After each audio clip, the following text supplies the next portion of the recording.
What's up guys, welcome back to the channel. So in this video we're going to show you our dual caliper kit that we got off JZ. Sells them on the Lexus Is200 owners group. The other ones I've seen are Drift HQ and they look very similar to this kit. It is a good strong bit of kit, to be fair. We've just machined it with a grinder just to make it fit our hubs perfect, and we've also had to do a little bit of a thing with a stud, just because on a lot of the Is200s it's been fit on previously, they have a longer stud so they can bolt it straight on. For some reason this car doesn't. I don't know if it's been changed in the years, but we've sorted that now. I'll show you that later. With this you get a full comprehensive kit. So you get the calipers, which are all wrapped up. They're all tested and checked before you actually get them. So this is the reason why I bought it. So the calipers are mint. They are just the same Lexus rear calipers as far as I can see, or the Altezza ones as they came before. I think they're the Asian ones, is it? You get the mounts both sides, obviously, and you get all the hardware, and you get the little washers so you can square the caliper up with the disc. So I can't knock it. We're fast and everything, and it was cheap. So get on there and check them out if you want one. Obviously, if you're doing a dual caliper kit, you need the bottle on the hydro rather than the inline setup, and then you just run the two hard lines to the end where the caliper's actually sitting. It's just not teeing into your brake line. So if you've already teed into it, it's a lot of work to put it back. I'll show you today, guys, what we're going to do, how we've got around the stud issue on this car. Probably been messed about with at some point, and also as to how it fits and how it ends up in the end. And then we're going to take it all back off because we're going to paint it. So you'll see later on in the video when the car gets further on, all the calipers will all be painted to match and everything. You'll see it then. Hope you enjoyed the video, guys. Watch it to the end. Do a subscribe if you haven't already, because it really helps us out. And give us a like, comment what you think, and then we'll go from there, guys. Right guys, so this is where you've got the hub normally, and we've already mocked this up just to show you, because obviously we had to find out and we had to make that work before we actually did anything.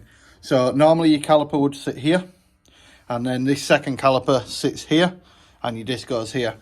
Now this is your handbrake shoes for your inboard handbrake. We've had to take it off. The other one sits here, but your stud on your factory one actually goes there and it comes out of the back, so it's nice and long at the back. What we've had to do is, because it's cast, we had to do a special process to weld it. You can't just weld normally, so we've got Ben in to do that for us, and he's done a nice little weld on and made a captive nut, and then we've got a matching bolt on the back just so that we can do it there. It comes over the hub like this as well, does the actual thing, and it sits the caliper there. It does clear the ball joint just about, so don't worry about that, and then just trim your tray away. You can take it off completely if you want to, but I like to keep them. It fits quite well over the back. So it just fits like that, and then where the caliper would normally go here, I know this is going to be a bit of a ropey video today, bear with me guys. And then what we've done, normally you would have a stud that comes through and you can just bolt it on, but we've just done that. And then the reason we welded it was just because we didn't want the nut coming undone inside the drum or anything, any sort of weird things like that, because we seem to have bad luck with stuff like that. So then you just bolt it like that, and then your other caliper will just sit over the disc like that. Obviously, just like that. You need your spacers in there and things like that, and then you have your twin caliper. I'll show you a picture of what it looks like just now. So you can see there, you've got the two calipers fitted up into place, and that's how it'll go, just like that really. And then it clears, and then once we've painted them all, it'll obviously look a lot better, and it'll be quite subtle, I think. So that's what they'll look like when they're bolted up. So I think they'll look quite cool. You've got the adapter. Let me get a light for you. So you have the adapter on the back there, and so that's where we machine just to make sure it's clear as well, and then it just goes through the bolt on the caliper for that.